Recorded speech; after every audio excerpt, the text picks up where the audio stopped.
ಇದು ಬೆಂಕಿ ಹಾಕಿದ್ದೀನಿ. ಇದು ಗಲೀಜುಗಳಿದೆಯಲ್ಲ ಅದನ್ನೆಲ್ಲ ಸುಟ್ಟಾಕೋಣ. ಯಾವ ಗಲೀಜು ಅಂದರೆ ಇದು ಮರ ಕಡಿದ್ವಿ ನೋಡಿ, ನೀಲಗಿರಿ ಮರ ಇತ್ತು. ಹೋದ ವೀಡಿಯೋಲಿ ನೋಡಿದರೆ ನಿಮಗೆ ದೊಡ್ಡ ದೊಡ್ಡ ಇಂಥ ನೀಲಗಿರಿ ಮರಗಳು ಕಾಣಿಸ್ತಾ ಇತ್ತು. ಆ ನೀಲಗಿರಿ ಮರಗಳು ಸುಟ್ಟಾಕಿದ್ದೀನಿ, ಇದು ಕುಯ್ದಾಕಿದ್ದೀನಿ. ಮತ್ತು ಅದಕ್ಕೆ ಈ ಸೊಪ್ಪನ್ನ ಸುಟ್ಟಾಕ್ತಾಯಿದ್ದೀನಿ. ಯಾಕಂದರೆ ಇವಾಗ ಇದರಲ್ಲಿ ಯಾವ್ದಾರು ಹಾವುಗಳು ಅವು ಸೇರ್ಕೊಳುತ್ತಲ್ಲ, ಅದಕ್ಕೋಸ್ಕರ. ಮೇಕೆಗಳು ಅದು ಇದು ಮೇಯುತ್ತೆ, ನಾವು ಓಡಾಡ್ತೀವಿ. ಆಮೇಲೆ ಇಲ್ಲಿದೆ ನೋಡಿ, ಇವನು ಹಾವು ಕಂಡ್ರೆ ಹಿಡಿದು ಆಟ ಆಡೋದು ಕೆಲಸ ಇವಂದು. ಅದಕ್ಕೋಸ್ಕರನೇ ಇದೇ ಥರ ನಾವು ಒಂದು ಹಾವು ಏನು ಮಾಡ್ತು, ನಮ್ಮ ನಾಯಿ ಬೇರೆ ನಾಯಿ ಜೊತೆ ಆಟ ಆಡ್ಬೇಕಾದ್ರೆ ಹಾವು ಕಚ್ಚಿ ಆ ನಾಯಿ ಸತ್ತೋಯ್ತು. ಅದನ್ನು ಹಾವನ್ನು ಸಾಯಿಸ್ಬಿಟ್ಟಿತ್ತು ಅದು.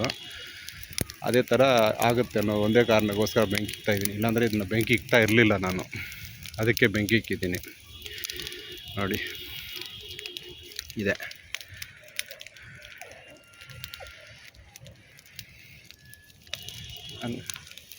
ನಿಂತ್ಕೊ ಬರೋಗಿಲ್ಲ ಕ್ಯಾಮ್ರಾದಲ್ಲಿ, ಯಾಕೋ ಓಡ್ತಾವನೆ. ಸರಿ ಬಿಡು, ಬರೋಗಿ ಹೇಳ್ತೀನಿ ನೋಡಿ. ಇವ್ರು ನಮ್ಮ ಮಗ, ಇವರು ನಮ್ಮ ಜೊತೆನೇ ಕೆಲಸ ಮಾಡ್ತಾರೆ.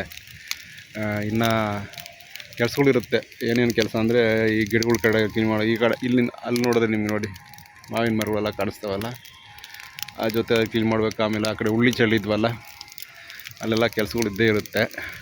ಎಲ್ಲ ಇಬ್ಬರು, ನಾನು ಕೆಲಸ ಮಾಡ್ತೀನಿ, ಅವರು ಕೆಲಸ ಮಾಡ್ತಾರೆ ಇದೇ ಜಾಗದಲ್ಲಿ ನೋಡಿ.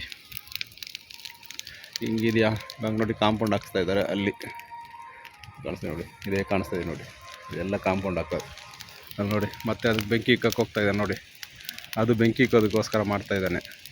ಸಾಕು ಬಿಡೋ, ಇಷ್ಟಕ್ಕೆ ಮಾತ್ರ ಸಾಕು, ನಾಳೆ ಇಕ್ಕೊಳ್ಳೋಣ. ಯಾಕಂದರೆ ಇವಾಗ ಬಿಸಿಲು ಬಂದಿದ್ದ ಟೈಮಲ್ಲಿ ನಾವು ಇಕ್ಕಕ್ಕೆ ಹೋದರೆ ಈ ಹಸಿ ಹುಳುಗಳ ಸುಟ್ಟೋಗುತ್ತೆ. ಆಮೇಲೆ ಮೇಕೆ ತಿನ್ನೋದಕ್ಕಾಗಲಿ ಇಲ್ಲ ಹಸುಗಳು ಮೇಯೋದಕ್ಕಾಗಲಿ ಆಗೋಲ್ಲ.